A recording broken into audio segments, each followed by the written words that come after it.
김지의 돌직구쇼에 오신 여러분 반갑습니다. 김지입니다. 저는 오늘도 이곳 광화문 청계 광장에 나와 있습니다. 지금 비가 주룩주룩 내리고 있습니다. 이 비는 밤새 내렸습니다. 많은 비 때문에 다소 좀 쌀쌀한 날씨가 이어지고 있으니까 여러분들께서는 건강관리에 유념하셔야겠습니다.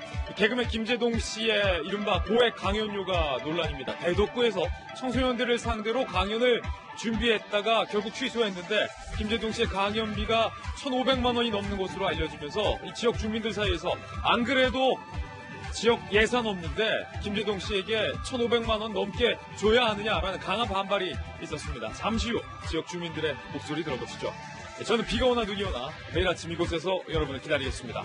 김지의 돌직구쇼 지금 라이브로 시작합니다. 잠깐만요.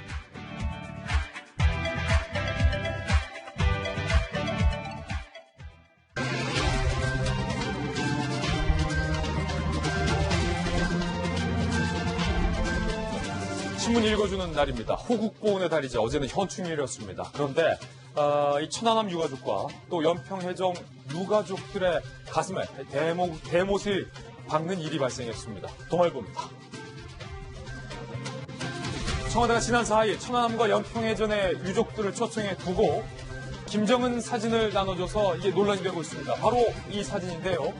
유가족들은 북한의 김정은 때문에 나의 아들을 잃었는데 당장 그 자리를 박차고 일어나고 싶었다라고 이야기를 했습니다. 어떤 유족은 너무 충격을 받아서 급체했다라고 저희 기자들과 인터뷰도 했습니다. 잠시 후 도대체 천안함 유가족들의 테이블에 김정은의 사진을 나눠준 이 사건에 대해서 도대체 그 배경이 무엇인지 잠시 후에 자세히 이야기 나눠보겠습니다.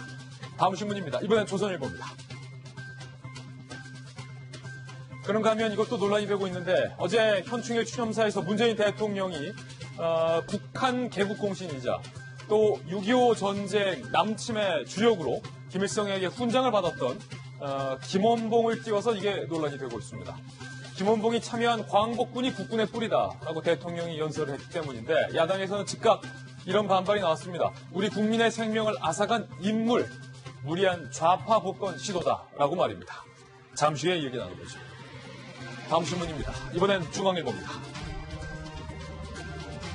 90분에 1,550만 원 논란, 김재동 결국 강연이 취소가 됐습니다. 청소년을 상대로 한 강연이었는데 꿈 많은 청소년들을 상대로 꼭 이렇게 다 받아야 되느냐라는 논란도 있었고요. 정치적으로 편향된 인물을 구에서 섭외한 이유가 무엇이냐라는 논란도 제기되고 있습니다. 그리고 당초 김재동을 섭외했던 구청 입장에서는 설문조사 1위였다라고 밝혔는데 그것도 사실과 다른 것으로 뒤늦게 밝혀져 이 또한 논란이 되고 있습니다. 잠시 후에 상세히 이야기 나눠보겠습니다. 다음 신문입니다. 이번에 한국일보입니다. 한국일보가 여론조사를 실시했습니다. 문재인 정부 경제정책의 핵심인 소득주도 성장에 대해서 과연 국민들은 어떻게 평가를 할까? 한국일보 제목입니다. 중도층에서도 부정적 의견이 다수였다. 10명 중 7명은 최저임금 속도 조절이 필요하다라고 응답을 했는데 구체적인 결과 함께 보시죠. 취임 3년차를 맞이하고 있는 문재인 정부의 소득 주도에 대한 국민들의 평가는 어떨까? 잘한다는 건 45.0%. 하지만 대체로 잘 못함과 매우 잘 못함이 52.6%로 많았습니다. 이 중에서 더 자세히 들어가 보면 정치적인 중도층이라고 답한 사람들도 부정적 의견이 소득주도 성장에 대해서 다수였다. 한국일보의 보도입니다. 다음 신문입니다. 이번엔 경향신문입니다. 지금 전 세계는 말입니다. 전쟁 중인데 어떤 전쟁이냐? 바로 이 녀석, 멧돼지 전쟁입니다. 치사율 100%라는 공포에 무시무시한 아프리카 돼지 열병에 북한뿐만 아니라 지구촌이 비상이라는 거예요. 지금 북한도 이 돼지들이요. 특히 아프리카 열병에 걸려가지고 난리인데 그래서 지금 우리나라 국방부도요. 이 북한의 멧돼지가 강을 건너서 우리 남측으로 넘어오지 못하게 총력 저지 작전을 펼치고 있는데 우리나라뿐만이 아니라는 겁니다. 동유럽에서 서유럽으로 멧돼지들이 이동한 사실이 확인이 됐습니다. 서유럽이 왈칵 뒤집혔습니다. 현상금도 벌었고요. 차단 펜스도 설치했습니다. 특히 독일과 프랑스에서는요. 호수들까지 풀어서 소탕 총력전에 나서고 있습니다. 국내 양돈업계들은 우리도 이거 막아야 된다라고 비상의 목소리를 냈습니다. 다음 신문입니다. 이번엔 한겨레 신문입니다.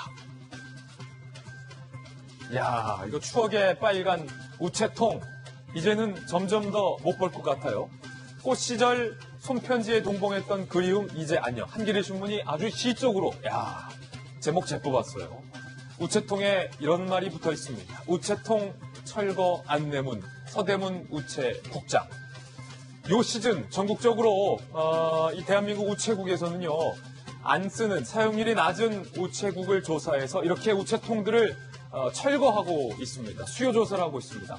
서대문구에 설치됐던 오랫동안 이 자리를 지켰던 이 빨간 우체통도 이번에 철거가 되는데 우체통을 열어봤더니 5통밖에 편지가 있지 않았다고 합니다.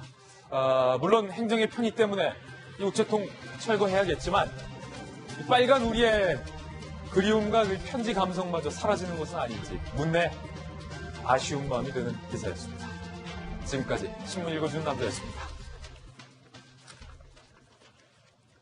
네, 비 내리는 금요일 아침 저와 함께 등판한 등판 선수 소개를 해드리겠습니다. 저희 돌직구쇼의 전담 변호사, 미남 변호사, 손소 변호사님 나왔고요. 그리고 이 두 분 정말로 쟁쟁한 경력들의 소유자입니다. 서울시의 정무부시장을 역임한 민주당의 김영주 전 의원, 그리고 청와대 대변인과 대한민국 여가부 장관 출신의 김정 전 장관 모셨습니다.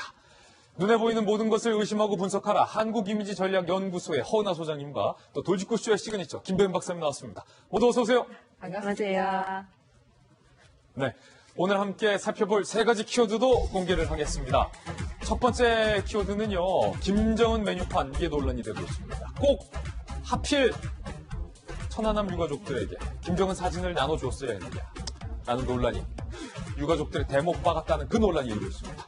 두 번째 키워드는요, 고유정 공개인데요. 이 제주에서 전 남편을 잔인하게 살해하고 시신도 유기한 그 아내의 이름과 신상이 공개됐습니다. 고유정. 얼굴도 공개가 됐는데 잠시 후 비디오 판독에서 살펴보시죠. 세 번째 키워드는 김재동 씨입니다. 고액 강연 결국 취소됐다는 소식도 들어와 있습니다. 하나하나씩 상세하게 오늘 이 이야기들 나눠보겠습니다. 김재의 돌직구쇼 탑뉴스로 시작하겠습니다.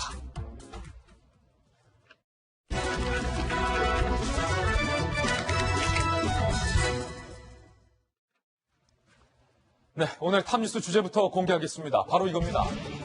지난 4일 청와대가 천안함 유가족과 연평도 해전, 연평해전 유가족들을 청와대로 불러두고 김정은의 사진을 나눠줘서 논란이 되고 있습니다. 우리 아들의 목숨을 앗아간 김정은의 사진을 꼭 나눠줘야 됐느냐라는 유족들의 탄식과 안타까운 목소리가 나오고 있습니다. 도대체 이게 어떤 일인지 먼저 이 청와대가 천안함 유가족들에게 나눠줬다는 그 김정은 사진부터 함께 살펴보시죠.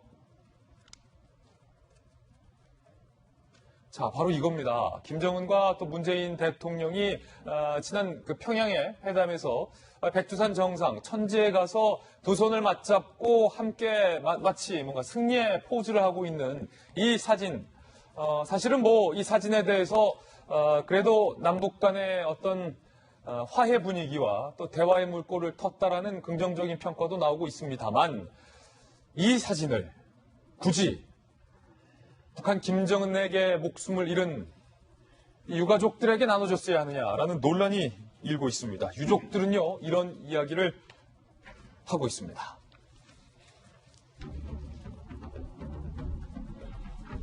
연평도 전사자죠. 고 한상국 상사의 부인인 김한나 씨는요, 이렇게 얘기합니다. 당장 자리를 박차고 나가고 싶었지만 대통령이 있는 자리라 꾹 참았다.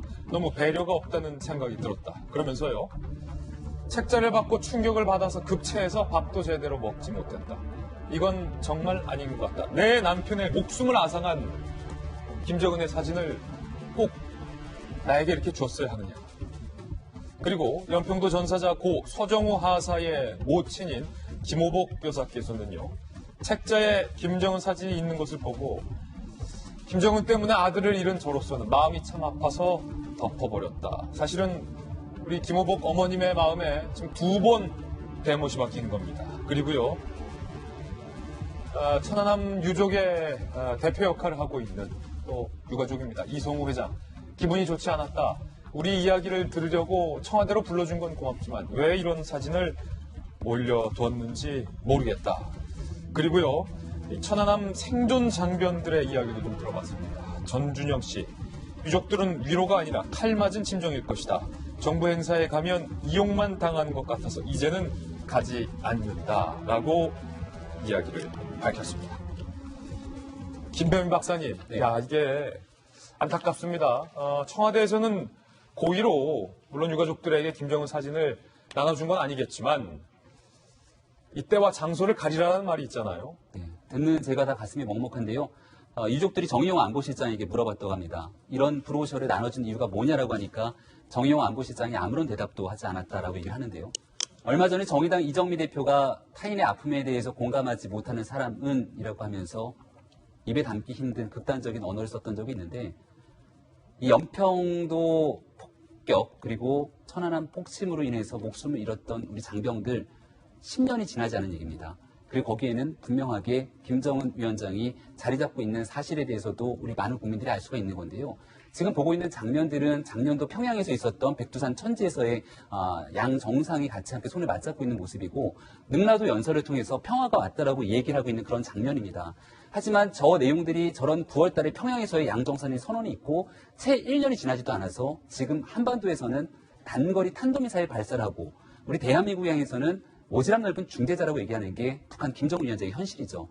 과거에도 평화가 왔다고 얘기한 적이 있습니다. 2000년도에 남북 정상회담을 통해서 전 세계가 깜짝 놀랐던 평화를 보여준 적이 있었고 2007년도에도 제2차 남북 정상회담을 가졌던 적이 있었죠. 그리고 나서 몇 해 뒤에 있었던 것이 바로 연평도 폭격과 편안함 폭침이었습니다. 이 브로셔를 받아들고 가슴이 먹먹하다고 얘기했던 서정우 하사의 모친은 연평도 폭격으로 인해서 아들을 잃게 됐던 유족으로 볼 수가 있거든요. 지금 이 상황에서 양 정상이 평화가 왔다고 얘기를 하고 있지만 지금 북한이 보여주고 있는 태도는 과거에 대한 일말의 사과 조치도 없고 현재로서는 비핵화에 대한 의지를 바탕으로 대한민국 정부의 물음에 응답하지 않고 있는 게 현재 현실입니다. 그런데 이렇게 유족들을 모아놓은 자리에서 저런 손에 맞잡은 브로셔를 보여주면서 평화를 외치고 있는 모습이 과연 유족들의 마음에는 어떻게 다가올지 타인의 아픔에 얼마나 공감하고 있는지를 묻지 않을 수 없는 대목입니다. 예, 김 장관님 사실은 얼마 전에 한국당의 몇몇 의원들이 세월호 유가족을 폄하했다. 그리고 또 이번 헝가리 요람선 침몰에 어떤 골든타임으로 유가족들, 실종자 가족들 마음을 헤아리지 못했다라고 많은 비판들이 일었는데 천안함 유가족, 연평해전 유가족들은 청와대가 고려해야 되는 거 아닌가요? 그렇습니다. 이 자리 자체가 그분들의 마음을 위로하기 위한 자리이지 않습니까? 그런데 위로가 되기는커녕 완전 상처로 후벼 파는 거를 했죠. 그래서 그동안 사실상 의전이나 외교 이런 것 때문에 상대방에 대한 배려 없음으로 상당히 많은 질책을 받아왔거든요. 그런데 그 나라에 대한 이런 것뿐만 아니라 개인에 대한 상처까지 이렇게 했단 말이에요. 그래서 제가 지금 청와대 관계자들한테 꼭 이소부화 좀 읽어보라고 얘기하고 싶어요. 이소부화? 예.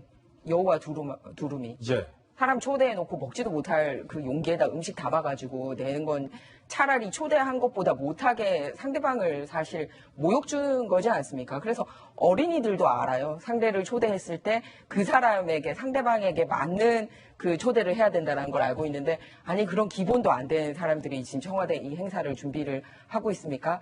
그냥 밥이 안 넘어간 정도가 아니라 현장에 참석했던 유가족들이 정말 당장 자리를 박차고 일어나고 싶었다. 그리고 남편을 죽인 사람을 사진을 보고 정말 막 가슴이 메어지는 것 같았다. 이런 그 전원들이 있습니다. 다만 이게 청와대 행사다 보니까 끝까지 자리에 앉아 있었다라는 거고요. 근데 여기서 끝나지 않습니다. 이 다녀오신 분들이 우리 더 이상 이용하지 말라라고 얘기하는 부분이 뭐냐면 브리핑에서도 역시 문제가 되고 있어요. 그러면은 이런 사진이 있음에도 불구하고 끝까지 자리를 지켰던 이유는 뭐냐면 이 가족들이 역시 평화와 화해를 원하기 때문에 그랬습니다. 그래서 그런 평화와 화해를 위해서는 이 북한으로부터의 사과가 필요하지 않느냐, 이런 여러 가지 얘기를 했었는데 청와대 브리핑에서 이런 얘기 싹 다 빼버리고 이 전사자 유해 찾아줘서 고맙다, 이런 자리 마련해줘서 고맙다고 한다라는 본인들 입맛에 맞는 브리핑만 했다라는 거예요. 예. 그러니까 참석자들이 이런 모멸감을 느낌에도 불구하고 끝까지 자리에 있었던 이유까지 완전히 없애버리는 일이 발생을 했습니다. 브리핑에서 빼서 현재 논란이 되고 있어요. 네, 그래서 현재 그 행사에 다녀오신 분이 뭐라고까지 언론에다가 다시 메일을 보냈냐면 유가족의 한까지 편집하지 마라 라고 얘기했습니다. 그 한을 달래줘야지. 한을 편집해서 이런 식으로 이용하느냐. 그러려고 우리 그 자리 간 거 아니다. 행사용 자리에 더 이상 유가족들 이용하지 말라.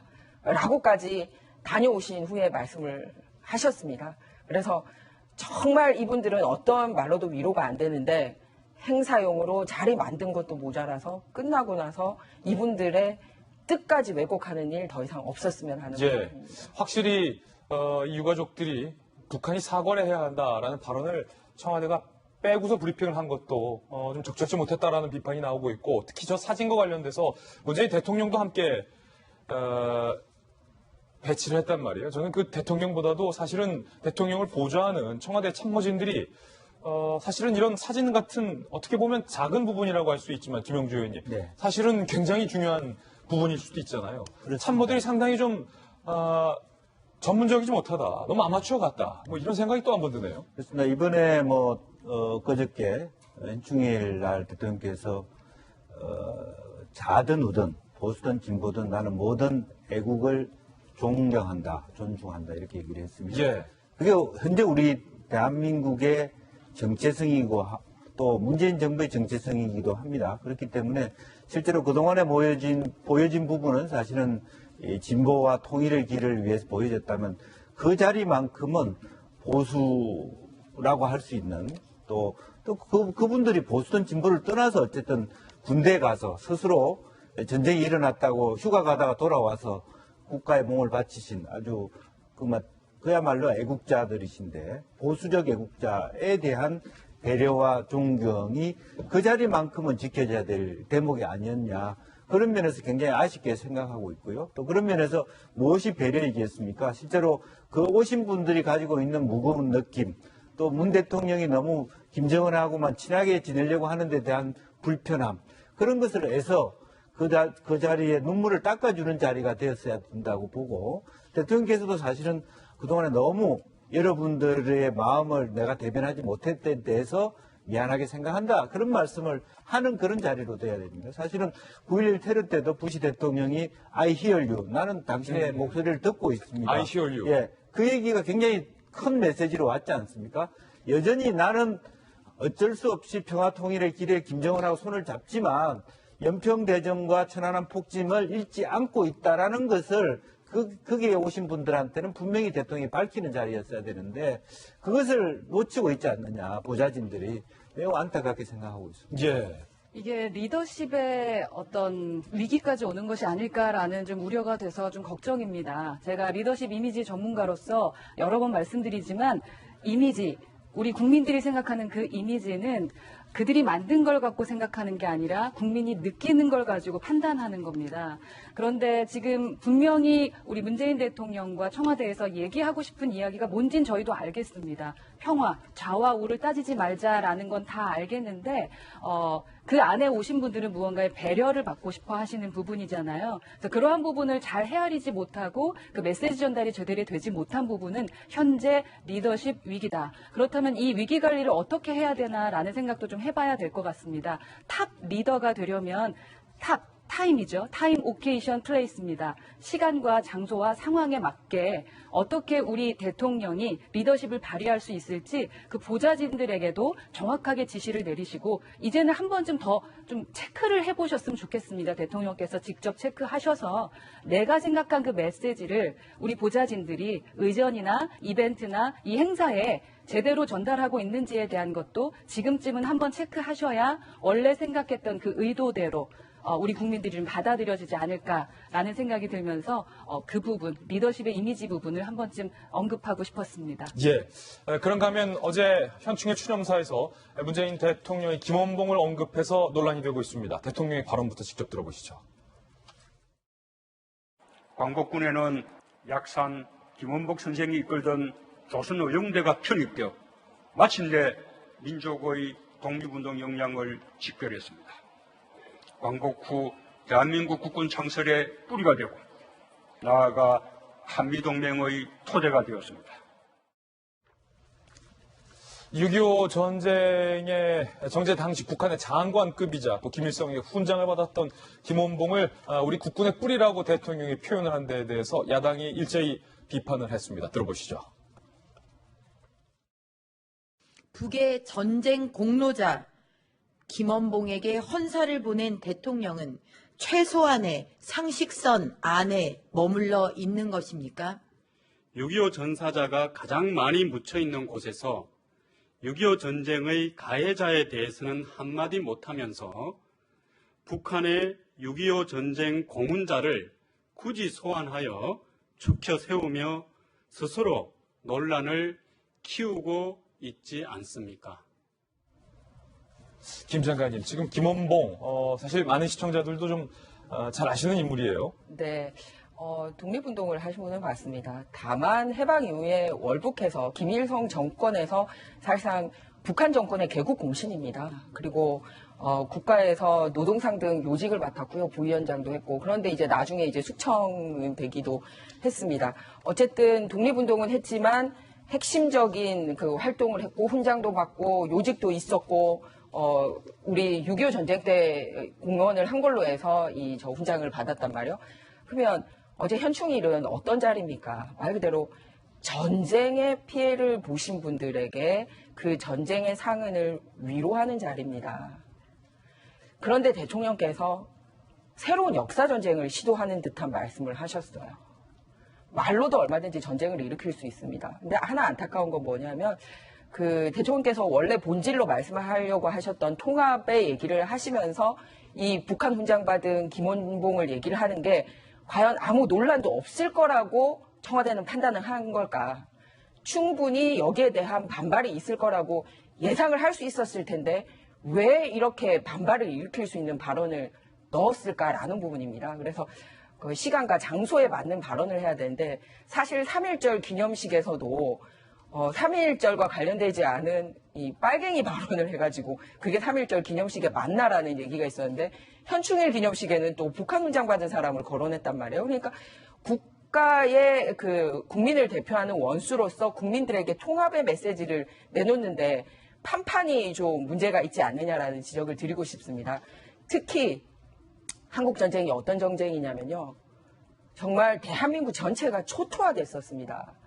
전쟁 고아가 10만 명 있고 지금도 만나지 못한 이산가족이 우리 문재인 대통령도 이산가족이시잖아요. 그렇게 다들 있고 또 마찬가지로 360만 명이나 부상자인데 그분들이 한국 사람들만 부상을 당하거나 또는 군인만 부상당한 게 아니라 85%가 민간인이었습니다. 그 전쟁의 상흔을 딛고 일어난 그분들이 있는 자리에서 과연 적합한 발언이었나. 그래서 때와 장소를 가려서 발언을 하셔야 되는데 계속 그 부분에 있어서 리더십에 실패가 있지 않나라는 생각이고 특히 국군 창설 부분과 한미 동맹의 시발점이 된 부분에 대해서 얘기한 거는 이거는 학회에서도 역사적으로 문제가 있는 발언인데 검증되지 않은 발언을 넣은 부분에 대해서는 문제를 지적하고 싶습니다. 김영주 의원님. 사실은 이제 그 우리나라의 현재를 1945년 뭐 해방 이후로 볼 거냐, 종전 이후로 볼 거냐, 아니면 전체 유구한 역사 속의 한반도를 볼 것이냐의 관점, 그리고 김원봉을 보는 것도 42년도에 말하자면 그 팔로군에서 김원봉이 강복궁에 결합하는 그 시점을 볼 것이냐, 아니면 말하자면 북한 정권에 수립한 것을 중심으로 볼 것이냐에 대한 이해는 첨예하게 갈리고 있고요. 여전히 우리나라의 헌법은 사실은 말하자면 임시정부의 정통성을 갖고 있기 때문에 그런 부분을 같이 논의하자는 측면, 또 하나는 말하자면 그 보훈처에서는 여전히 북한 정권에 동조한 자는 말하자면 서운을 줄 수 없다라고 하는 것은 정확하게 명백한 것입니다. 그렇기 때문에 대통령께서 말씀하시는 것은 김원봉의 역사적 결단을 보면 사실은 국민당 속에 장개석 밑에 있다가도 항일 투쟁을 위해서 팔로군에 들어갔다. 그렇기 때문에 좌우를 뛰어넘는 애국운동이 있었다라는 그런 관점이 우선시 되어야 된다고 보여지고요. 그래서 물론 많은 논쟁과 그 장소, 시기에 따라서 많은 어떤 토론의 여지가 남겨져 있습니다만은 이제는 큰 틀에서 우리 역사를 가감없이 한번 토론할 때가 되었다. 그런 메시지를 주시는 게 아닌가 그렇게 생각이 듭니다. 이제 김원봉 발언과 또 유가족들에게 나눠준 김정은 사진 논란에 대한 이야기 전해드렸습니다. 90분 강연을 하고 강연료로 1,550만 원이 책정돼서 상당히 고했던 논란이 됐던 김재동 씨의 대전 대덕구의 청소년들을 상대로 한 강연이 결국 취소가 됐습니다. 하지만 이 강연을 섭외하는 과정, 그리고 강연이 취소된 후에 대덕구의 설명과는 뭔가 좀 다른 상황들 여전히 논란이 되고 있습니다. 김제동 고액 강연 취소 과정 전말을 함께 보시죠. 오늘 15일에 대전 대덕구 청소년 아카데미 행사에 김제동 씨가 초청이 됐죠. 청소년 학부모 1000여 명이 참석하고 90분 강의에 이 부분이 지금 논란입니다. 90분 강의하고 1,550만 원을 지급하기로 계획이 잡혀 있어서 이게 논란이 된 거죠. 지역 정치권, 이제 구의원들 사이에서 그리고 주민들 사이에서 고액 강의에 대해서 일제히 비판의 목소리가 나왔습니다. 특히 대덕구 같은 경우 재정 자립도가 16.06%밖에 안 된다는 겁니다. 상당히 열악한 재정 상태에서 직원 월급도 간신히 주는데 어떻게 90분에 1,150만 원을 턱하니 쓸 수가 있느냐라는 논란이 일었고, 청소년을 위한 행사에 최저임금의 1,000배가 넘는 강연료가 지금 말이 되느냐라는 비판의 목소리까지 제기됐습니다. 그런데 문제는 대덕구에서 이런 논란과 반대에도 불구하고 강연을 강행하려 했었다라는 겁니다. 대덕구 측은요, 행정 실패 때문에 강연 철회는 곤란하다. 파기 때는 위약금도 우리가 내야 될 수 있다. 예정대로 열릴 것이다. 라고 주장을 했지만 논란이 계속되자 결국 강연은 취소됐습니다. 대덕구 측은요, 김제동 측과 논의한 결과 당초 취지대로 진행하기 어렵다는 데 공감하고 행사를 취소하기로 결정했다라고 밝혔는데요. 이 과정에서 주민들이 반발을 했습니다. 저희들이 대덕구 구민들을 만나봤습니다. 이야기 들어보시죠. 아무리 좋은 강연이라도 1,500만 원씩 들여서 하는 것은 개인적으로 너무 많은 금액인 것 같습니다. 그저 1,500만 원 정도 금액이면은 훨씬 더 청소년들에게 도움이 될 만한 이제 강사들 섭외할 수 있는 금액이라고 생각하는데, 만약에 강행을 한다 했을 때는 좀 납득이 될 만한 문제가 아니라고 생각합니다. 네, 김도현 박사님이 경희대학교에 비운동권 학생회장 출신인 건 다들 아실 거예요. 학생회장이기 때문에 이 대학교 축제 때 연예인들 섭외 많이 해보셨을 텐데, 네. 오늘 연예인들이 원래 그렇게 비싸요? 그러니까 연예인들의 강연, 공연 같은 경우는 기업체에서 주관하는 행사를 가거나 뭔가 다른 행사에서는 얼마든지 본인이 충분한 대중을 향해서 요격을 제공하니까 그 합당한 금액 받는 게 당연하다고 생각합니다. 방송국이라든지. 맞습니다. 그래서 굉장히 비싼 경우도 있고 또 그렇지 않은 경우도 있습니다. 근데 적어도 대학에서 축제를 하게 될 때는 학생들에게 와서 내가 그들과 소통하겠다는 의미를 갖고 오는 거잖아요. 제가 굉장히 인상 깊었던 연예인 한 명은 이제 고인이 되신 신해철 씨. 신해철 씨는 이 무대에서는 가수로서 잘 알려져 있지만 워낙이나 입담이 좋아서 학생들에 대한 강연으로도 인기가 아주 좋았거든요. 신해철 씨에게 제가 꼭 한번 경희대학교 학생들을 위해서 강연해줬으면 좋겠다라고 얘기를 하니까. 경희대 학생회장 시절에? 네, 2007년도입니다. 그 당시 신해철 씨가 1,550만 원가는 아예 공을 하나 더 빼도 더 적은 금액, 정말 말도 안 되는 금액으로 와서 학생들을 위해서 소통하겠다고 하니 내가 얼마든지 가서 이야기하겠다라고 왔던 적이 있어요. 그냥 본인의 몸값과는 상관없이 주는 대로 받겠다, 돈백 받고 이게 왔다. 어디에서 하는 행사인지에 따라서 연예인들이 결정하게 되는 내용들이 달라지는 겁니다. 우리가 대한민국에서 정말 노래하면 최고로 잘 알고 있는 이미자 선생님. 이미자 선생님이 얼마 전 서초구청에서 하게 되는 전국 노래자랑 행사가 있었어요. 네. 전국 노래자랑에 주민으로 참여를 하고 있는 과정에서 사실은 이미자 선생님 몸값이 얼마나 비싸겠습니까? 비싸죠. 예, 거기에 무료로 가서 내가 구민이니까 같이 구청에서 함께 하는 거니까 같이 함께 참여하겠다라고 해서 전국 노래자랑 무료로 같이 진행을 한 적도 있습니다. 김제동 씨의 몸값에 대해서 얘기하는 분들이 있는데요. 뭐 어디 가서 얼마를 받던 그건 사실 대중의 관심사가 아니라고 생각해요. 다만 저곳은 지방자치단체가 국민의 세금으로 진행하게 되는 건데, 아니 여기에 대해서 또 문제를 제기하니까 이런 얘기 하더라고요. 이거 구청 예산이 아니라 정부 예산이야. 그럼 정부 예산은 국민 세금이 아닙니까? 그러니까 어찌됐든 방식으로 국민들의 세금이 들어가게 되는 건데 1,550만 원이라고 하는 금액을 받고서 들어가게 됐다는 것은, 이것은 자칫 잘못 오해하기에는 정부 편향적인 인사에서 화이트리스트가 아니냐라고도 볼 수 있는 거잖아요. 이 자유한국당의 한 의원은 또 SNS에 이런 글을 올리더라고요. 화이트리스트에서 눈이 내리는 게 아니라 돈이 내린다. 돈이 내린다. 뭐 이런 표현까지 쓰기도 하는데, 괜한 오해 일을 왜 김제동 씨가 했을까 이런 생각이 들고요. 김제동 씨는 현 정부 들어서 우리 대한민국 국민, 저 정말 KBS 수십 년 내는 것들에 대해서 이거 내야 되냐라고 하는 국민들 목소리 많이 듣게 되는데요. 이 KBS의 공영방송에서 본인 스스로가 김제동의 방송을 진행하고 한 달에 5천만 원이 넘는 돈을 받아간다라고 지금 공영방송 노조가 얘기를 하고 있는 것 아니겠습니까?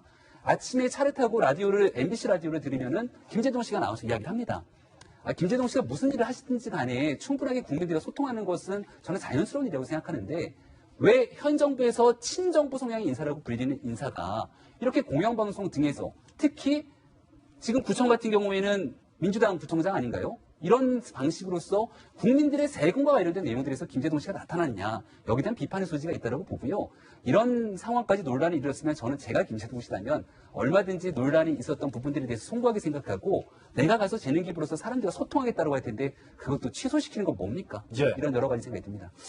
사실은 뭐 강사 경력 20년이 넘는 허은하 소장님. 사실은 저희가 안방에서 이제 또 안방극장에서 허은하 소장, 뭐 우리 김희정 장관, 김영주 의원님, 김영주 의원님은 또 러시아에서 굉장히 또 국빈급 비싼 몸인데 저희가 이제 뭐 그냥 공짜로 이렇게 보지만 또 강사 나갈 때는 허은하 소장님도 많이 받으시나요? 네. 어떤가요? 강의료 좀 받습니다. 좀 받죠. 네. 예. 그러니까 강사료에 대한 비밀을 제가 여기서 좀 밝혀드려야 될 것 같아요. 예. 기본적으로 강사료가 책정되는 데는 컨텐츠가 우선은 중요합니다. 우리에게 얼마나 큰 도움이 되느냐라는 거죠. 그래서 예를 들어 워런 버핏 같은 경우는 식사만 같이 해도 54억을 벌어요. 그러니까 한 번 같이 밥 먹는데 54억, 강연료라면 얼마겠습니까? 예를 들어 전직 대통령이라던가 뭐 오바마도 그렇고요. 힐러리 같은 경우도 우리나라 오면 몇 천만 원씩 받습니다. 예. 그리고 우리나라도 50만 원부터 한 회, 시간으로 하지 않고요. 한 회당 50만 원부터 2천만 원까지의 강사들이 있어요. 그렇기 때문에 2천만 원, 김재동 씨가 원래 2천만 원이었다고 하더라고요. 이제 그렇게 진행할 수 있는 대부분은 컨텐츠죠. 그리고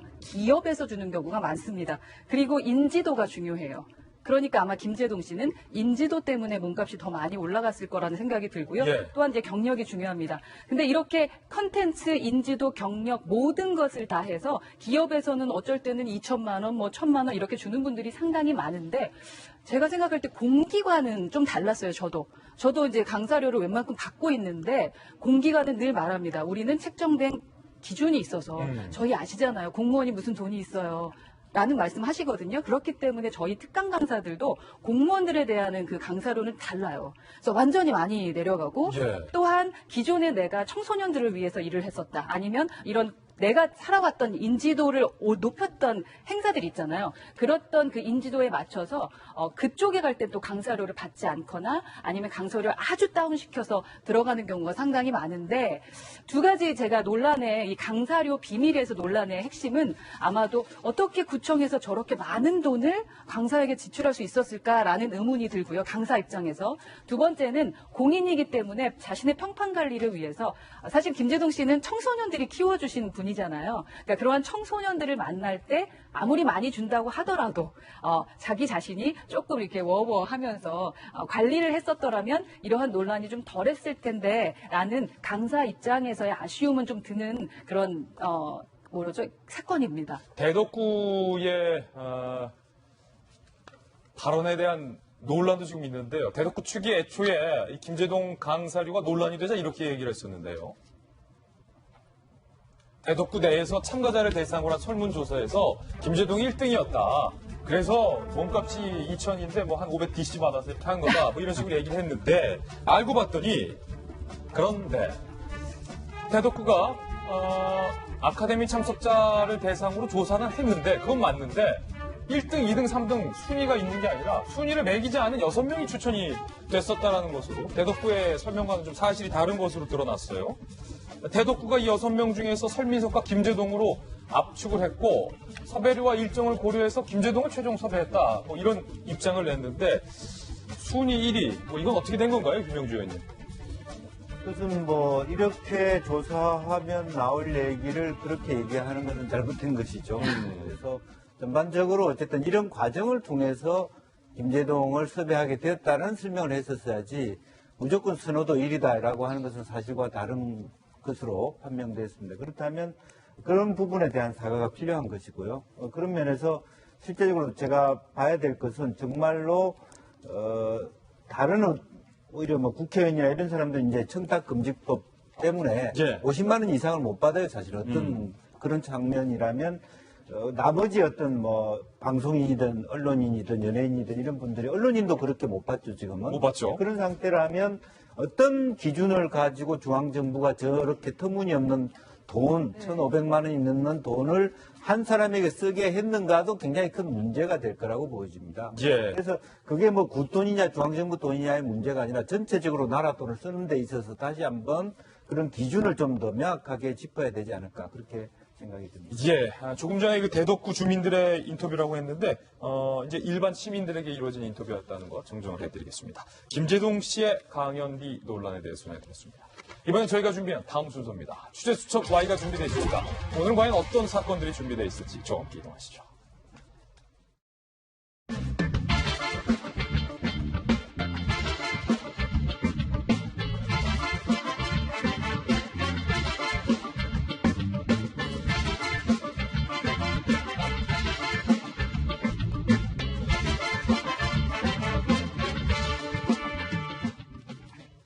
네, 취재수첩 Y입니다. 오늘 색다른 전문가를 모셨습니다. 오랜만에 오셨네요. 동국대학교의 곽기경 교수님 모셨습니다. 어서 오세요. 네, 안녕하세요. 안녕하세요. 그리고 손소 변호사님도 함께 하겠습니다. 두 분과 함께 살펴볼 첫 번째 취재수첩 사건입니다. 밥은 벌어먹냐? 이 19살의 여대생이 술에 취한 채 택시기사에게 밥은 벌어먹냐라는 이야기를 했는데 화가 난 택시기사가 감금하고 폭행행 사건이 발생했습니다. 사건의 전말부터 함께 보시죠. 참으로 황당한 사건이고 좀 무섭습니다. 밥은 벌어먹냐. 비아냥 승객을 감금한 택시 기사. 지난 1월 새벽 2시 30분쯤 마포구에서 만취를 했군요. 여대생이 만취해서 탑승합니다. 여성이고요. 19살. 택시기사 정모 씨 43살. 비교적 젊습니다. 택시에서 밥 벌어먹고 사냐. 자식은 무슨 죄냐. 시비를 걸며 상당히 좀 부적절하죠. 모욕적인 발언을 이 여대생이 합니다. 그런데 격분한 택시기사 정 씨가 인적이 드문 곳에 데려가서 뒷좌석에 가둔 뒤에 이 여대생을 폭행을 하기 시작합니다. 10분간 위협을 했고 심지어 흉기까지 들었다는 거예요. 여대생의 얼굴을 3회 폭행을 한 이 택시기사 정 씨. 총테이프를 가지고 다녔군요. 양손을 묶고 눈을 가렸다는 거예요. 그리고 흉기로 위협하면서 움직이면 죽여버린다라고도 위협을 했습니다. 이 여대생은 가까스로 만취한 가운데서도 도망을 쳤는데 눈 주위에 타박상을 입었고요. 특수 중감금 치상 혐의로 택시기사가 기소가 됩니다.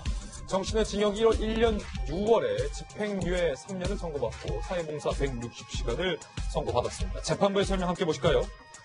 술 취해 늦은 밤 혼자 탑승한 어린 여성을 상대로 협박 및 신체 결박, 죄질이 매우 나쁘다. 다만 모욕적인 말에 화가 나서 벌인 우발적 범행으로 보인다라면서 이제 집유 3년으로 풀어줬는데 곽대경 교수님 일단은 그 여대생이 아무리 술이 취했어도 뭐 자기 아버지 뻘 택시기사에게 밥 벌어먹고 사냐, 애들은 무슨 잘못이냐 이런 말은 상당히 좀 부적절하죠. 굉장히 경우에 어긋나는 그런 어떤 언사다 이렇게 이야기할 수 있고요. 사실 뭐 10대 후반의 여성이 40대의 택시 기사에게 대체 이런 일을 해가지고 어떻게 밥을 벌어 먹고 사느냐. 더더군다나 그 자식을 이야기합니다. 네. 이런 일을 하는 사람 자식은 무슨 죄냐. 이런 식으로 이야기하는 거는 듣는 사람의 입장에서 굉장히 자기를 무시한다. 이런 어떤 느낌을 가지게 되고요. 그러면 모멸감을 느끼게 됩니다. 모멸감? 그러면 이 택시기사 입장에서는 자기의 어떤 인간으로서의 기본적인 어떤 정체성 이걸 부정을 하는 거고 그러면서 이제 자존심을 굉장히 손상시키는 이런 일이기 때문에 화가 나고 이제 결국 이제 이런 행동을 한 그런 결과를 난 것 같습니다. 그렇죠. 그런데 이게 아무리 화가 났어도 말이죠. 딸뻘인데 또 술도 취했잖아요. 그러면 그냥 뭐 한 귀로 듣고 한 귀로 흘리던가 아니면 정 화가 나면 본인도 좀 이게 좀 꾸짖거나 하면 되는데 지금 정도가 좀 도를 지나칩니다. 일단 으슥한 곳으로 이 19살 여성을 데리고 갔다. 네. 그리고 뒤에 감금을 했다. 청테이프로 눈과 손을 묶고 나서 폭행을 하고 얼굴을 그것도 흉기까지 댔다. 그러니까 참 어떻게 생각하면 화가 나니까 이제 그런 행동을 한 것 같지만 절대 이제 해서는 안 되는 그런 행동을 한 거죠. 이 청테이프는 양손을 결박을 하고 그리고 이제 눈을 가리고 이제 얼굴을 감는 그런 용도로 이제 썼고요. 그리고 몸을 누르면서 이제 흉기로 이제 협박한 이거는 상당히 이제 심각한 범죄를 저지른 거다. 그렇게 이야기할 수 있는데 아무리 화가 나더라도 좀 자제를 하고 말로 설득을 했어야 되는데 이런 행동까지 한 건 아쉽습니다. 예. 지금 재판부에서는 지금 일단은 집행유예, 집유 선고를 했단 말이에요. 근데 교수님께서 보시기에 이 택시기사가 청테이프를 들고 다녔다는 거. 네. 과연 뭐 청테이프의 용도가 다양할 수 있겠지만 이 택시기사가 왜 들고 다녔는가 그리고 이거를 여대생이 손을 결박하는 데 썼다라는 점을 재판부가 그냥 너무 가볍게 여긴 건 아니냐는 걱정도 되는데 어떻게 보십니까? 네, 뭐 그렇게 뭐 볼 수도 있죠. 그런데 청테이프는 통상적으로 이제 접착력이 좋으니까 이제 포장을 하거나 물건을 고정하는 그런 용도로 이제 쓰니까 택시 기사들 같은 건 예를 들어 가지고 뭐 사고가 났을 경우에 뭐 헤드라이트가 깨졌다 이럴 때 이제 청테이프 바르는 그런 경우도 있으니까 그렇군요. 그걸 갖다 가지고 있을 수는 있는데 이걸 사람을 대상으로 이제 손을 묶는 이런 거는 이제 문제고요. 그런데 이제 재판부 같은 경우는 감금한 시간이 이제 뭐 10분 이내라는 거, 뭐 이런 것들, 그리고 먼저 말로 이런 일이 발생하도록 이제 도발을 한 그런 어떤 책임이 여성 승객에게 있는 거 아니냐 이런 것들을 감안한 것 같습니다. 그렇군요. 그럼에도 불구하고 여전히 좀 재판부의 판단에 뭔가 좀 의문을 갖는 것은 손 변호사님, 청테이프는 그렇다 쳐도 이 기사가 지금 흉기가 있었다는 것. 그럼 평소에 흉기를 들고 다녔다는 건데, 그리고 그 흉기를 결정적으로 이 여성을 위협하는 데 썼잖아요. 그리고 협박하는 게 10분이었다고는 하지만 이 기사가 풀어준 게 아니라 이 여성이 자발적으로 지금 도망을 쳤기 때문에 그 시간이 10분이었는데 이걸 좀 너무 강구한 거 아닙니까? 맞습니다. 전반적으로 지금 진행자의 이야기에 동의하고요. 다만 한 가지는 마지막에 도망쳤다기보다는 문을 열어둔 채로 일단 놔뒀어요. 놔뒀군요. 그래서 도망칠 수 있었다. 이 부분이 형량 결정 그리고 또 집행유예 결정에 이제 큰 영향을 미쳤고요. 또 지금 유죄 판결을 받았는데 그 죄목이 특수 중감금 치상입니다. 그래 어려워요. 네. 특수 중감금 치상. 상당히 복잡한 죄인데요. 이게 감금은 가둬놓는 거잖아요. 도망치지 못하게. 예. 그런데 중감금, 이제 무거울 중자 써서 중감금입니다. 이거는 사람을 감금해서 가혹한 행위를 가한 경우에 해당하는 범죄예요. 예. 그 자체만 해도 이제 7년 이하의 징역인데요. 근데 또 특수 중감금은 이걸 또 위험한 물건을 가지고 휴대해서 하면 또 특수 중감금이 됩니다. 또 그 과정에서 상처가 발생하면, 상해가 발생하면 특수 중감금 치상죄가 되는 건데요. 그런데 여러 가지 정황을 볼 때 이거는 집행유예가 마땅하다라고 법원이 일단 판단을 한 것이고요. 하지만 이게 최종적인 그런 판단은 아니고 네. 검사가 불복하면 또 다른 판단이 나올 수가 있는 상황이거든요. 이런 부분까지 최종적인 판단까지 좀 지켜볼 부분이 있지 않을까 생각이 됩니다. 예, 이 뭐 여러 가지 좀 요즘 무서운 이야기들이 많이 들려서 이 사건도 좀 그런 사건이었습니다. 이번엔 두 번째 취재 수첩 사건입니다. 술집 출입을 알리겠다라고 협박한 남성. 그런데 그 대상이 연예인의 아내였습니다. 이 사건의 전말도 함께 살펴보시죠. 어떤 술집이었길래? 30대 남성 A씨가 연예인의 아내 B씨에게 돈을 주지 않으면 과거에 당신이 남성 접대부가 나오는 술집에 다녔던 사실을 알리겠다. 라고 수차례 문자 메시지로 일종의 협박을 했다는 겁니다. 협박과 공갈에 시달리던 이 B씨는요, 올해 4월 이 A씨를 고소했는데, 알고 봤더니 5년 전에 이들이 만났던 사람이었다는 겁니다. 어떻게 만났느냐? 5년 전 이 남성 A씨가 이른바 이 술집에 접대부로 있었다는 거예요. 접대부가 그러니까 만났던 B씨에 대해서 협박을 한 건데, 그때 당시에 이 연예인의 아내였던 B씨가 술집을 방문했다. 당시 접대했던 A씨가 당시에는 유명 연예인의 아내라는 사실을 이 여성이 몰랐다고 해요. 그러다가 이후 우연히 TV 예능 프로그램을 보다가 저 사람이 저 사람이네. 연예인의 아내다라는 것을 알게 된 이 남성 접대부가 과거를 알리겠다라며 돈을 요구했고 이 A씨는 공갈 협박 혐의로 현재 구속이 된 상황으로 취재가 됐는데 곽 교수님. 네. 일단 제일 궁금한 게 뭐 TV를 통해서 보고 연예인의 아내였네. 뭐 반가운 마음도 있을 수 있을 것 같고. 네. 그러면 말지. 왜 협박을 한 겁니까? 범행 동기. 가장 중요한 이유는 경제적으로 어려워서 이런 이제 범행을 저지른 걸로 이제 보여지는데요. 예. 자기는 현재 이제 좀 돈이 필요하니까 결국 이런 이제 공갈 협박 뭐 이런 범죄까지 이제 저지른 겁니다. 사실 뭐 남성이 적객부로 나오는 그런 술집이 많이 있고 그 호스트바에 뭐 그냥 자연인으로서 이제 출입을 할 수 있는데 유감스럽게 이 사람이 나중에 이제 연예인의 분이라든 이런 걸 알게 된 거예요. 그러면 통상적으로 이제 연인들 같은 경우는 자기 가족들이 이제 그런 뭐 사람들 말에 오르내릴 수 있는 그런 행동을 했다. 그러면 그게 이미지에 이제 손상을 받고 그러면서 여러 가지 이제 문제가 생기는 이런 걸 두려워하는 그런 어떤 심리를 악용한 게 아닌가 그렇게 생각을 합니다. 그렇군요. 손소 변호사님. 이게 이제 동아일보에 실린 기사인데 이 기사를 취재한 해당 동아일보 기자가 이 연예인 아내분의 입장을 듣기 위해서 또 양쪽의 입장을 공이 실어줘야 되기 때문에 연락을 취했는데 해당 그 아내분이 남편, 그러니까 연예인분의 매니저를 통해서 입장을 밝히지 않겠다. 라고 지금 전해 왔다라고 합니다. 만약에 남성 접대부가 나오는 술집을 아내가 출입했다라는 사실이 알려진다면 뭐 부부 사이에 뭐 갈등이 있을 수도 있는 것 같고, 그러면 뭐 그 부분까지 사실은 이 구속된 A 씨에게 뭐 책임이 있는 겁니까? 일단 구체적으로 어떤 일이 있었는지를 확인하기는 쉽지 않아요. 쉽지 않죠. 다만 공갈 행위, 공갈 행위를 하면서 보낸 그 문자 메시지 등에 구체적으로 내용들이 기재되어 있을 것입니다. 그리고 또 그런 부분들을 아마도 부부간에 상의를 했을 수도 있고, 그렇다면 그 내용들도 이미 알 가능성이 충분히 있거든요. 그런데 그 내용이 뭐 단순히 그런 업소를 드나들었다는 정도를 넘어서 부부간의 어떤 혼인 관계에도 영향을 미칠 정도의 수위였다면, 그런 수준이라면 향후 이들 부부의 어떤 그 가정법적인 그런 영향을 줄 수도 있겠고요. 또 그와 관련해서 이 연예인인 남편에게 이 구속된 이제 과거 그 종업원이 이제 융업소 종업원이 손해배상 책임을 질 가능성도 충분히 있습니다. 따라서 지금 현재 구속되어서 형사적인 처분을 받게 되는 것은 공갈 그리고 또 협박에 대한 그런 그 형사처벌이고요. 그 외에 민사적인 부분 이거는 아직까지 별도의 문제로 남아 있는 영역이라고 할 수 있겠습니다. 아직까지 남아 있는 영역이다. 두 분과 함께 두 가지 사건 풀어봤습니다. 감사합니다. 네, 다음 순서입니다. 이번엔 오늘 아플 시간입니다. 오늘은 과연 어떤 분들이 아플 4인방에 선정됐을지 아플 4인방부터 바로 만나보시죠. 네, 윤지호 씨가 오늘 하플에 출연했고요. 그리고 아이언맨. 그리고 세 번째는 웬 도로 한복판에서 지금 아예 요를 깔고 주무시는 분이 계셔요. 그리고 아주 귀여운 검은색 강아지 사진도 나와 있습니다. 어떤 사연인지 하나씩 전해드립니다. 지상의 빛이란 비영리 단체를 개설해서 2억에 가까운 후원금을 받았던 윤지호에게 수백 명이 후원금을 돌려달라며 집단 소송에 들어갈 거란 소식 어제 전해드렸는데요. 그런데 윤지호가 후원받은 계좌가 또 있다는 의혹이 나왔습니다. 윤지호의 자서전 출간을 도왔던 인물이자 윤지호의 거짓 증언 의혹을 제기했던 김수민 작가.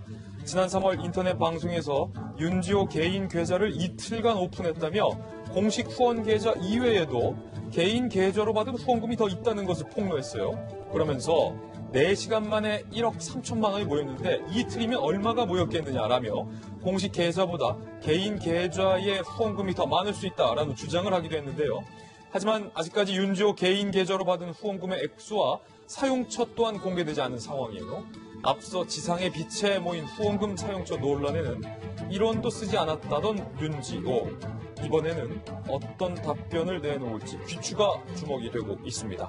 지금 이거를 폭로한 김수민 작가의 주장부터 좀 바로 살펴보겠습니다. 계좌가 지금 그러니까 또 있다는 거예요. 지난 3월 방송에서 계좌를 이틀 동안 오픈했다. 4시간 만에 1억 3천만 원, 이틀이면 얼마가 모였을까라고 지금 김수민 작가가 의혹을 제기한 상황인데, 지금 김병민 박사님. 네.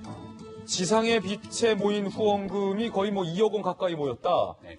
수백 명이 지금 그거 돌려달라고 소송하겠다는 거예요? 외국에서 이 후원하겠다라고 하는 펀딩 같은 경우는 사실 얼마 되지 않은 금액이었는데, 지금 나오게 되는 이 지상의 빛이라고 하는 단체를 설립하기 위해서 증언자 보호를 위한 명목으로 돈을 이렇게 축후원을 받았는데 그게 한 2억 원 정도 된다 그러면 심각한 문제가 아닐 수 없죠. 거기에 대한 집단 소송을 하겠다는 것이고, 지금 윤지호 씨에 관한 문제 제기를 가장 첫 번째로 제기한 사람이 바로 김수민 작가입니다. 가장 가까이에서 여러 가지 얘기를 했고 둘 간의 대화에 대한 기록들까지 다 갖고 있기 때문에 김수민 작가가 얘기했던 내용이 만약 사실이라면 본인 스스로가 인터넷 방송을 통해서 계좌를 열었는데, 왜냐하면 장기전에 대비해야 된다는 거예요. 본인이 유일하게 목격한 사람은 아니지만 목격한 사람 중에서 유일하게 얘기할 수 있는 용기를 가진 사람이 있기 때문에 내가 용기를 가지고 얘기하려고 하는데 나의 신변에 이상이 생기기 때문에 이를 위해서 여러분들이 도움이 필요하다고 얘기하면 사실은 이 문제 진실을 밝히기 위해서 사람들이 마음으로 움직이면서 돈을 낼 수밖에 없는 거지 않습니까? 네. 그렇게 모인 돈이 4시간 만에 지금 1억 3천만 원이다라고 얘기하면 정말 충격적인 얘기가 아닐 수 없는데요. 앞서 지상의 빛, 그러니까 지상에서 이 윤지호 씨가 말 그대로 본인의 이야기가 사실이 아니라면 많은 사람들로부터 이 빚을 지게 된 상황으로 볼 수가 있는 건데, 이 부분 윤지호 씨로부터 혹시나 돈을 후원했던 사람들에 대한 여러 가지 내용들을 모아보게 되면 굉장히 많은 이야기가 있을 수 있기 때문에 사법적인 처리의 고소고발이 접수가 되고 나면 결국 사법당국에서 조금 발빠르게 움직여야 되지 않을까 이런 생각이 듭니다. 예, 김희정 장관님. 국민적인 관심을 받았던 장자연 씨 사건을 이용해서 정말 본인 배불리는 방식으로 이렇게 쓴 것 같아서 너무 안타깝게 생각합니다. 근데 돈을 모으는 방식에 따라서 향후 이렇게 사법 처리나 이런 것도 달라질 것 같은데요. 뭐냐면 오늘 밝혀진 김수민 작가가 밝힌 거는 이제 SNS 망을 이용해서 하는 건데 아프리카 TV에서 베스트 BJ로 등극을 했었다고 합니다. 그것도 생존 방송을 해가지고요. 그래서 그런 거는 이제 그 시스템에 맞게 이제 돈을 벌어들인 거다 보니까 사실 돈을 돌려달라 말라라고 얘기는 할 수 없는 상황이지만 도덕적으로 밝혀야 될 부분이고요. 그런데 이제 국가가 관여할 수 있는 부분은 바로 비영리 기관을 설립을 했잖아요. 지상의 빛. 이 비영리 기관 중에서 후원금을 받을 수 있는 기관으로 등록할 때는 몇 가지 요건이 있습니다. 거기서 후원금을 받아들였을 경우에는 불특정 다수에게 쓰여야 되고 특정 개인을 위해서 쓰여지지 않아야 되는 요건이 있습니다. 그리고 회계 연도가 지나면은 그거를 국세청 홈페이지나 또는 본인들의 단체가 운영하는 홈페이지를 통해서 공개를 하도록 되어 있거든요. 그러니까 어차피 한 번은 공개를 하고 가야 되기 때문에 그거를 지금 이렇게 내버려두면 조작할 가능성도 있단 말이에요. 네. 그러니까 한번 비영리 민간단체고 후원금을 받을 수 있는 단체로 되어 있는 만큼 국가가 관여할 수 있는 부분이 되어 있기 때문에 본인 스스로가 하지 않는다라면 이 관련된 기관이 왜냐하면 사실 경찰도 당하고 다 당한 거 아닙니까? 나서서 빨리 증거자료로 확보할 필요가 있지 않느냐. 그래야지 앞으로 선의를 가지고 이런 후원금을 모아 나가고 하는 사람들이 피해가 없지 않나라고 생각을 해요. 우리가 어금니 아빠 사건 때도 왜 후원금으로 굉장히 이렇게 다른 용도로 호화 논란을 했던 게 문제가 있지 않았습니까? 그러다 보면 진짜 도움이 필요하신 분들이 피해를 보게 돼요. 선의의 마음을 자꾸 이용하는 사람들이 나타나기 때문에. 그래서 그런 피해자가 없게 하기 위해서라도 윤지호 씨 후원금 계좌에 대해서 기왕에 고소고발이 들어왔기 때문에 빨리 압수수색 들어가야 되지 않을까 그렇게 생각합니다. 예, 사실은 좋은 마음으로 후원하신 분들 입장에서는 지금 돌려달라라는 마음이 들 수도 있거든요. 이 피해자들의 어떤 마음도 좀 경찰이 헤아려야 되지 않나라는 생각이 듭니다. 두 번째 하풀 주인공 만나보시죠. 영원한 아이언맨 배우 로버트 다우니 주니어가 진짜 지구 지키기에 나섰습니다. 아마존이 개최한 한 컨퍼런스의 기조연설자로 깜짝 등장한 일명 로다주, 인공지능과 우주탐사, 로봇공학 등등 미래 산업을 주제로 개최된 이 컨퍼런스의 모습을 드러낸 이유는 바로 지구를 위협하는 새롭고 또 치명적인 악당인 기후변화를 극복하기 위한 프로젝트였기 때문. 로다주는 11년간 연기해온 아이언맨 토니 스타크에 대한 애정을 드러내면서 스타크의 캐릭터가 마음에 들었던 건 전쟁의 수입자에서 공동체의 이익을 위해 기꺼이 자신을 희생할 수 있는 사람으로 변했다는 것이라고 말해서 큰 호응을 얻었는데요.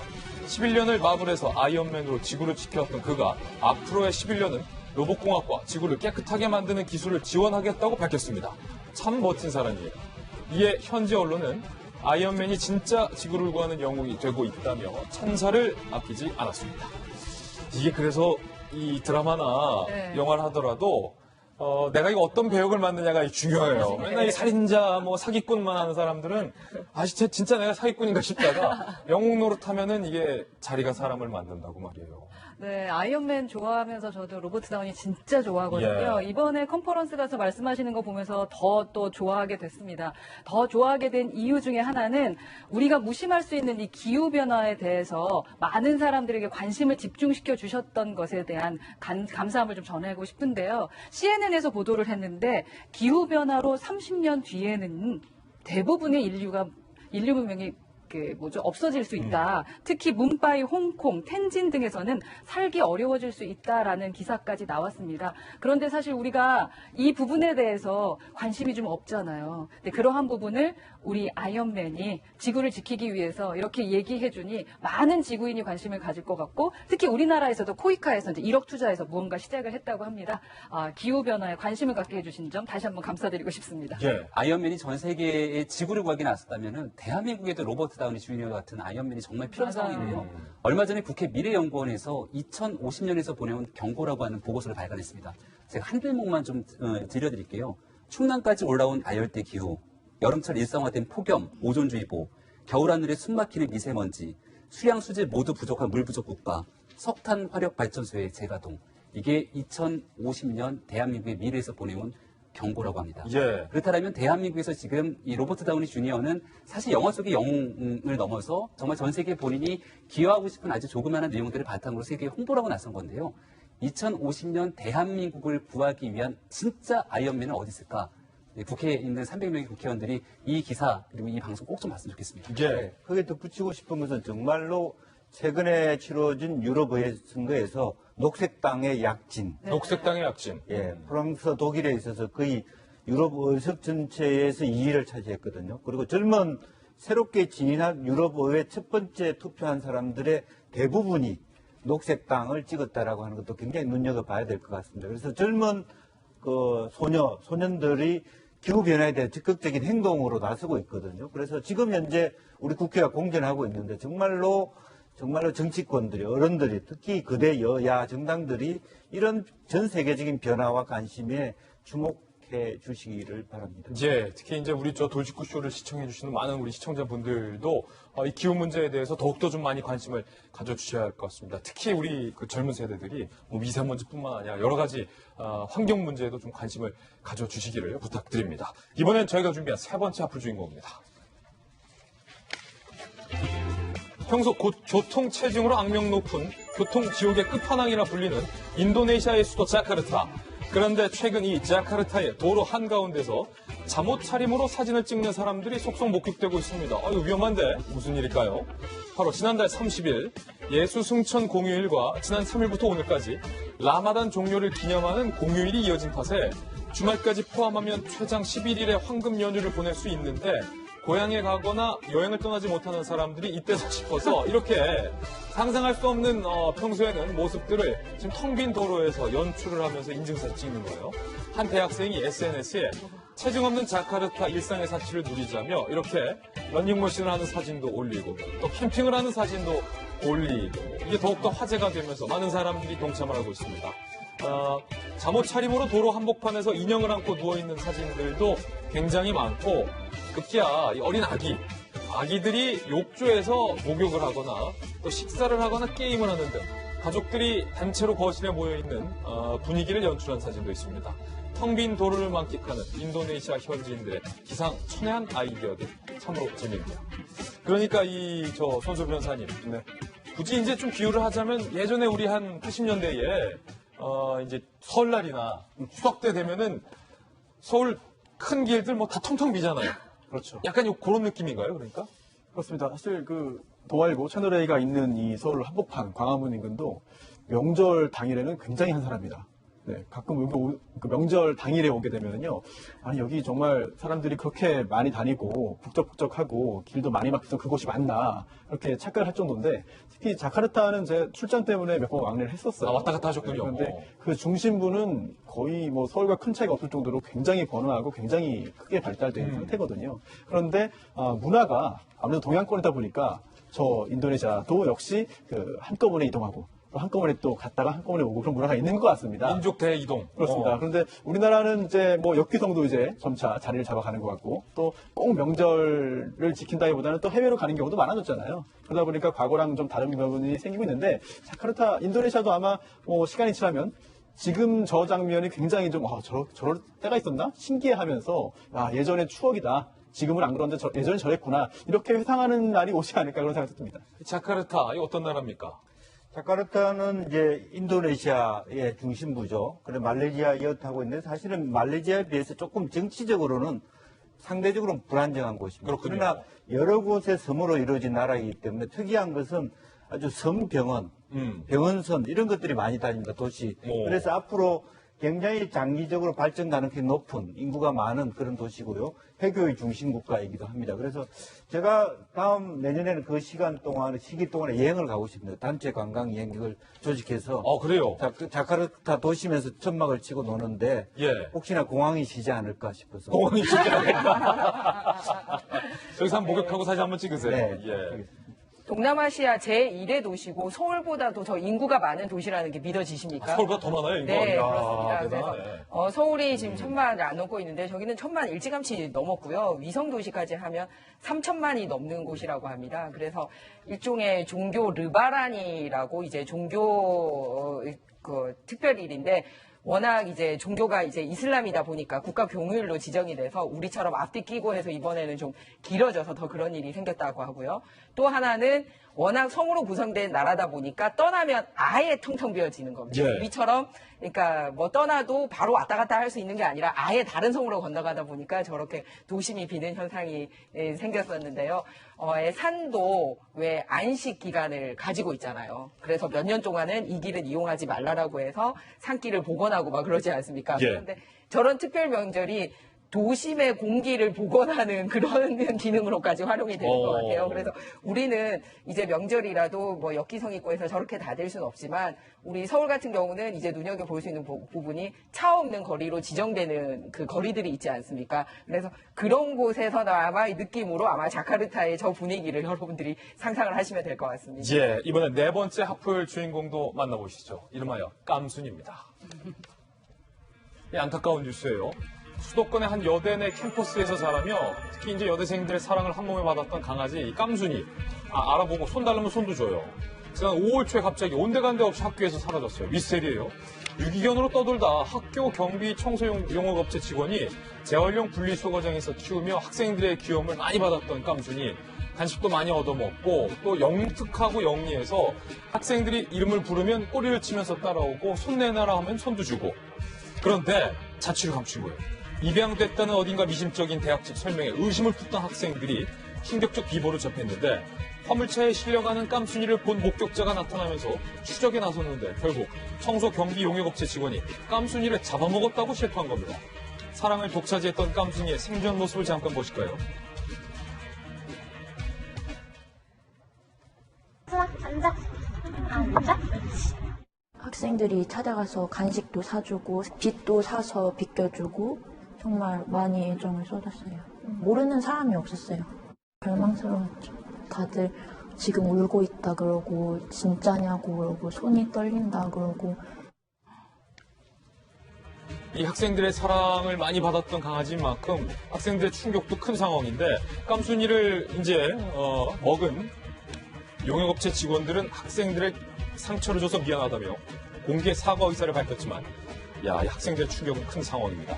정식 수사를 요구하며 경찰에 진정서를 제출했습니다. 이게요. 깜순이가 상당히 영특한데 지금 학생들의 충격이 지금 상당히 굉장히 지금 큰 상황이에요. 김배현 박사님. 네, 제가 어린 시절에 집에 강아지를 많이 기르었거든요.